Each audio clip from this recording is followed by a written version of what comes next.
Согласно преданиям, предки башкир пришли на Южный Урал, следуя за вожаком волчьей стаи.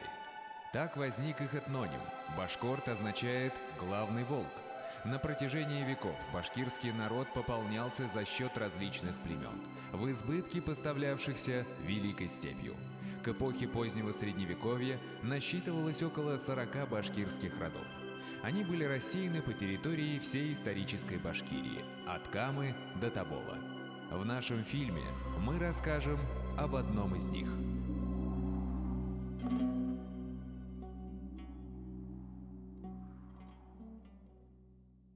Глубоко укоренившееся мнение о том, что средоточием настоящих, или, как еще говорят, чистокровных башкир, является только юго-восток Башкортостана, с точки зрения этнографии является абсолютно неверным. Западную и центральную части нашей республики населяют родовые подразделения, сыгравшие важнейшую роль в этногенезе башкирского народа. Тому примером многочисленный башкирский род Минг.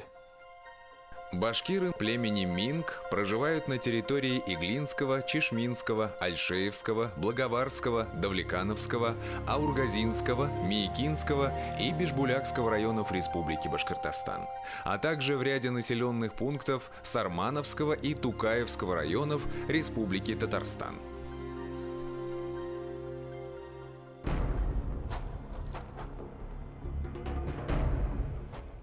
Урдас, Урдач или Ордаш-бей, его имя произносится по-разному, является первым известным истории предводителем племени Минг.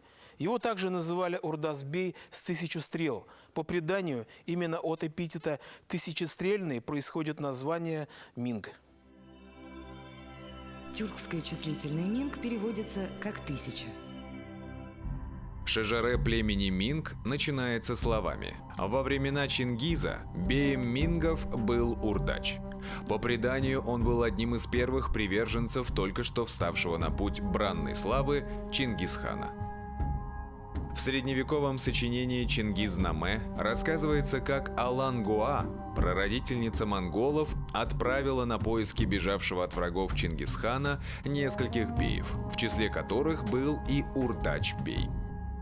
Беев, поддержавших его, Чингисхан начал одаривать знаками отличия. Когда дошла очередь до Урдач-бея, Чингисхан воскликнул: «О тысячеколчанный Урдач-бей, прозванный тысячеколчанным за то, что, будучи безмерно богатым, выводил с собою в бой по 1000 колчанными вооруженных ратников.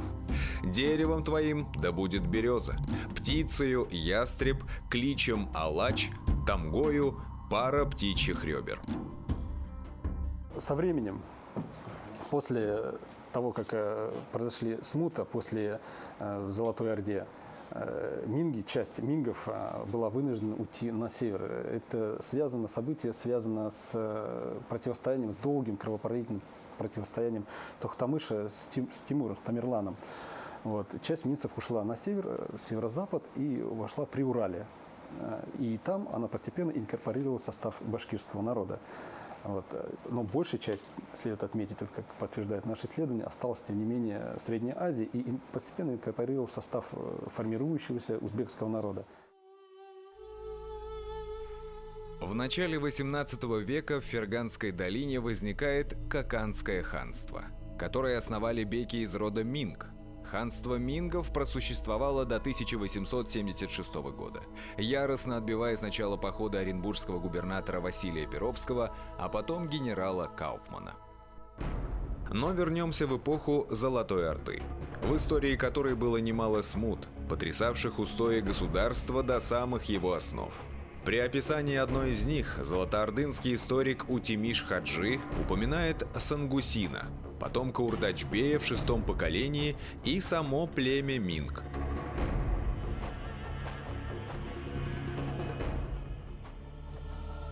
В начале XIV века в Золотой Орде правил Тактахан.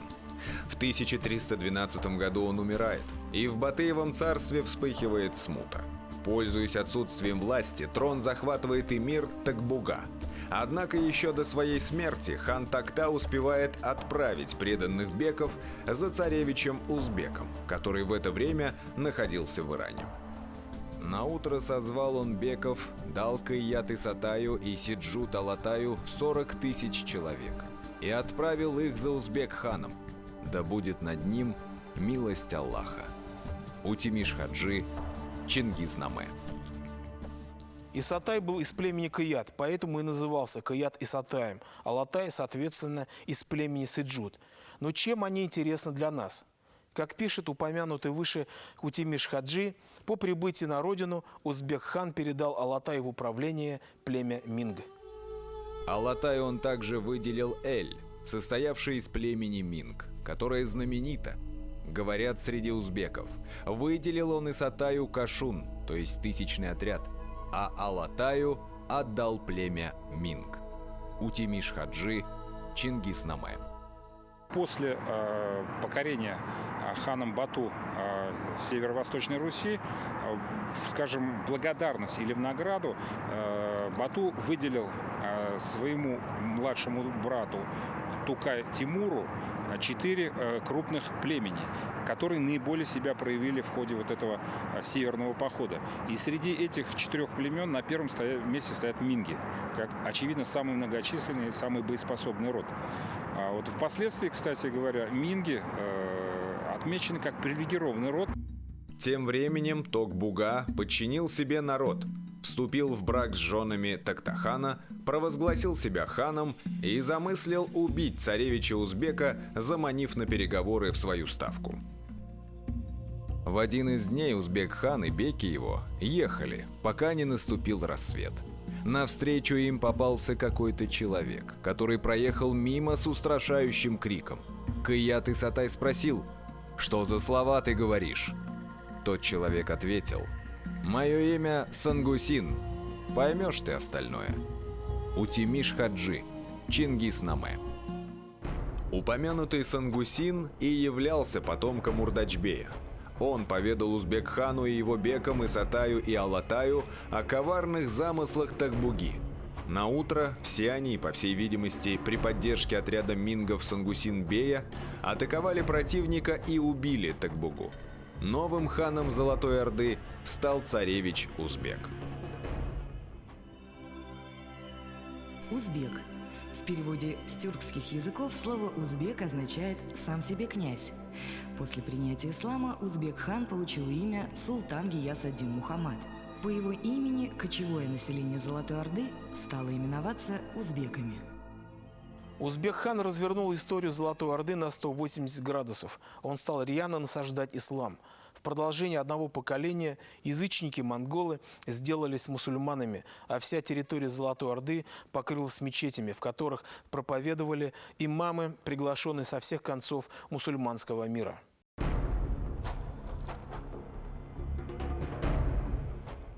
В 15 веке некогда единая Золотая Орда распалась на части.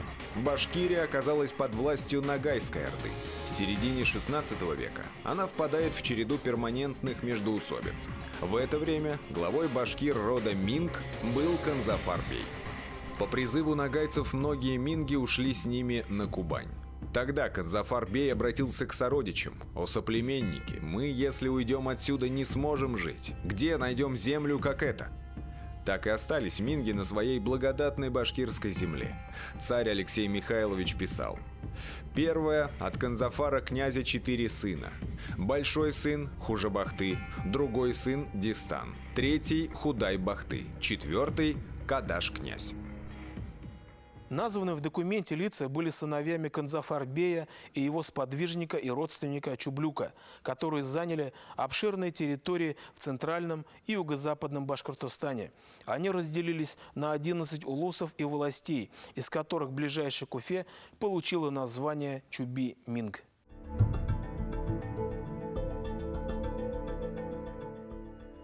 Чуби-Минская волость охватывала территорию Чишминского района, а также города Уфы и являлась историческим центром Башкортостана. Именно здесь находится мавзолей первого башкирского имама Хусейнбека, хана Махмуда, именуемого также Тура-ханом, а также мемориальное кладбище возле озера Акзират, где испокон веков находили свой последний приют представители башкирской знати – князья, тарханы, батыры, муллы и имамы. Башкорт кабилелери men kuyulgense de Sit kabilelerden dolanıp yaşaganlar. Basıp alada dolap kete, basıp alada dolap kete. Ben şunun için bu din bu yanın elike tüp yaşayan halklar bilen birge söyleşip, birden bulup, şuşunday tolavçılarga karşıttırır için kumak bulayık, min bulayık. Şulay tirip, min tıkımı bulup yaşap alıp ketkenler. Аул Альбей Чишминского района относится к небольшому роду Кырк-Уйле-Минг, то есть к мингам 40 домов, который образовался в 18 веке на земле Чуби-мингов.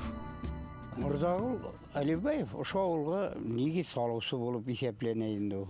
Шында аны ерлегеннер, аның қабірі мында, біз уратып алғаннар аны. Алибай Мурзагулов, главный старшина Ногайской дороги и улуса Кырк-Уйле-Минг. Проживал в аулах Альбей и Чукраклы Чешминского района. Депутат Екатерининской уложенной комиссии. Пугачевский атаман. Алибай Мурзагулов был одним из влиятельнейших людей своего времени. Не случайно, поднимая восстание, Пугачев первым долгом пытался заручиться его поддержкой. Алибай, несмотря на то, что был обласкан властью, примыкает к самозванному царю. К югу от Чешминского района находится Аургазинский. Часть территории этого муниципального образования в прошлом занимал удел младшего сына Канзафар-бея князя Кадаша, занимавший земли по реке Уршак и именовавшийся Уршак-Минг.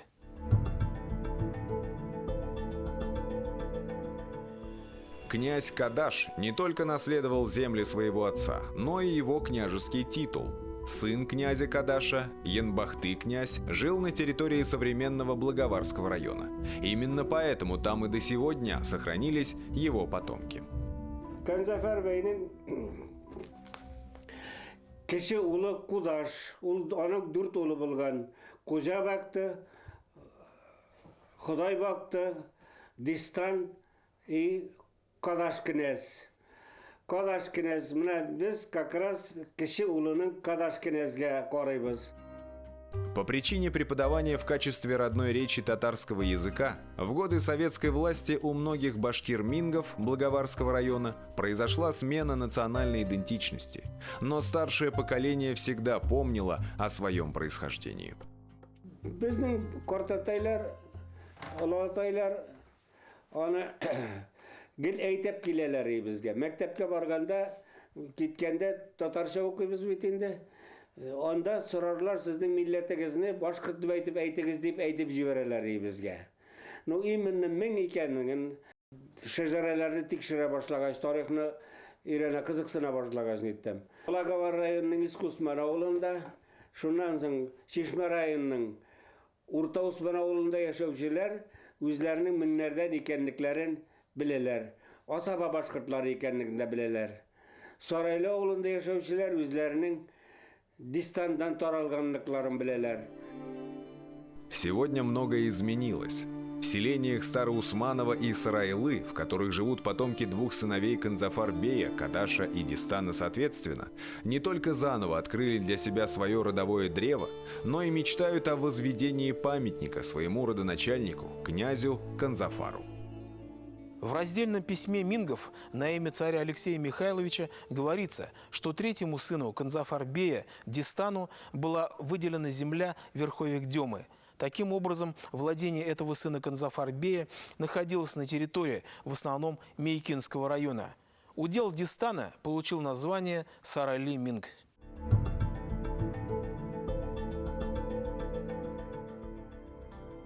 История данного рода связывается со столицей Ногайской Орды, городом Сарайджик, в котором минги, по всей вероятности, несли сторожевую службу.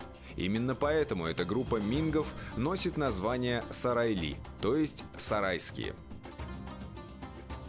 Сарайлы мин иләвенең асылы ва нәселе Оренбург янында Жанбек хан заманында сарайшыктандыр.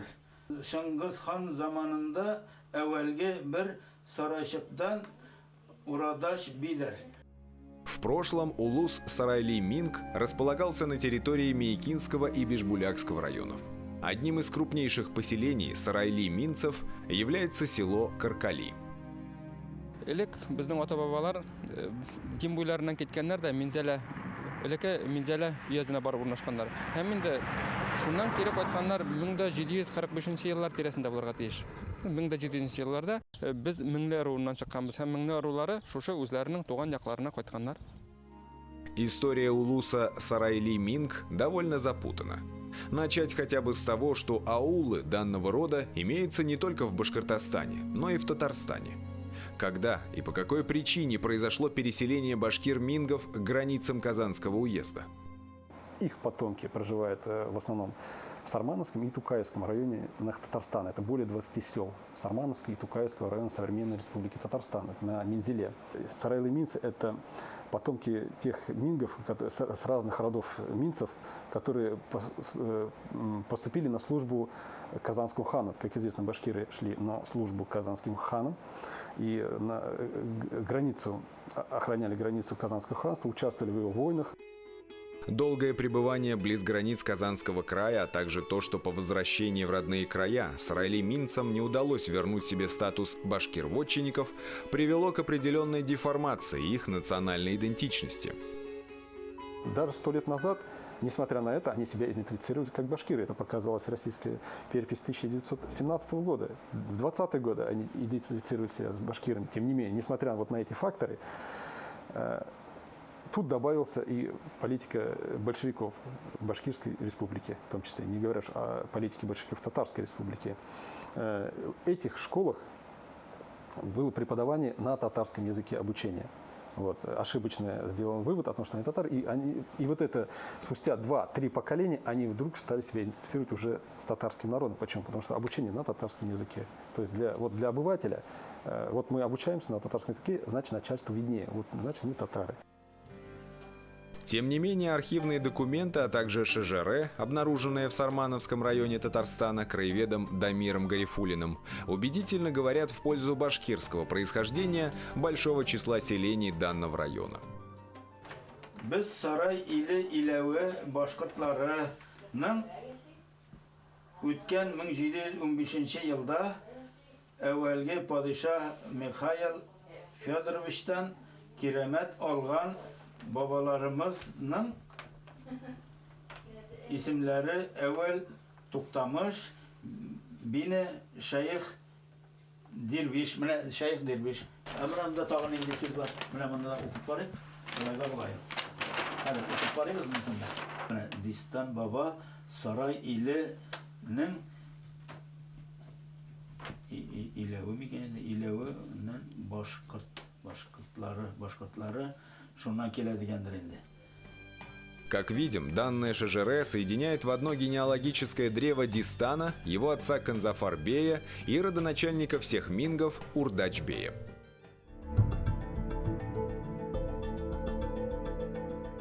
Bunlar indi hazır kim arabasına oturasın, şunun gibi yerlasın tiler bitinde. Bizim barabızın da, bütünümüzün de, kuşta bir hazır, neydik nazansiye bulmasın, neydik nakalık.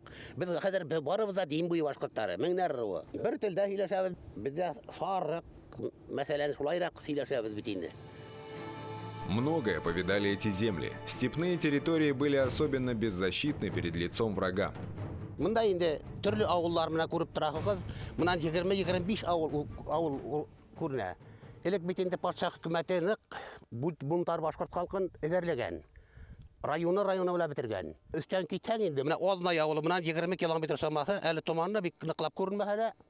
No ney, anda bitinde İmaşov diyen kişi, kurunuklu kişilerden. Amına mındarak kilgez, ona teginde ağarıp kurunup durabı. Mına 10 kilometre sakırın saması, Sapar avulu, şunun ortundağına 90 bay avulu. Anda bitinde Akmulla üsken.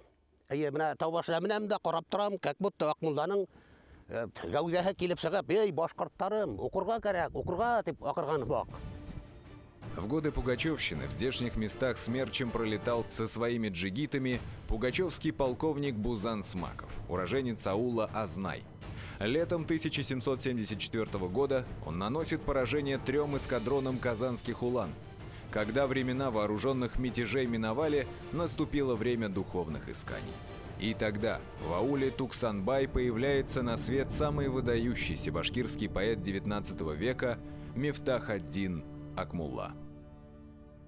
И шунан хирегейіп қалған, мына ялан башқұрттары енді. И қазір енді патша үкіметі нағайтып қыса башлаган, суқындыру фәлән, жан көбірек татарлар келе башлаган, Татарияның таулы яғынан. Олар енді келгендер, не үшін дегенде біздің башқұрт халқы бит қонақсыл, өткеше көргендер оларны, өткеше. Олар татар болсалар бар бит енді мына Татарияны алып қара, көбірегі бұлғарлар, башқұртлар төптен алғанда. Бұлай татарлардың қол астында болғас, татар деп алып кетілген бит енді. Из башкир-мингов происходили такие личности, как Красный Паша Карим Хакимов, первый полпред Советского Союза в Саудовской Аравии, а также генерал-лейтенант Хаджи Ахмед Ишбулатов, командующий Белым башкирским корпусом. Из их числа выдвинулось также немало деятелей науки, культуры и искусства, таких как писатели Тухват Янаби и Ахияр Хакимов, поэты Рашид Назаров и Муса Гали, а также литератор и языковед Рашид Шакур. Вот эти последние 15-20 лет именно открылась возможность людям в архивах самим посмотреть свои родословные, свои шежере, восстановить свои шежере, праздники, народные праздники шежере, Байрамдар. Они тоже способствовали тому, что люди приоткрыли глаза, они стали интересоваться своими корнями, и произошел какой-то интерес у народа. Это не сверху вот давит, как подчеркивают местные люди, а именно они сами хотят узнать свои корни, свои происхождения, своих великих предков. Башкиры рода Минг ныне проживают в следующих населенных пунктах Республики Башкортостан. В Иглинском районе это селения Карашиды и Минзитарова.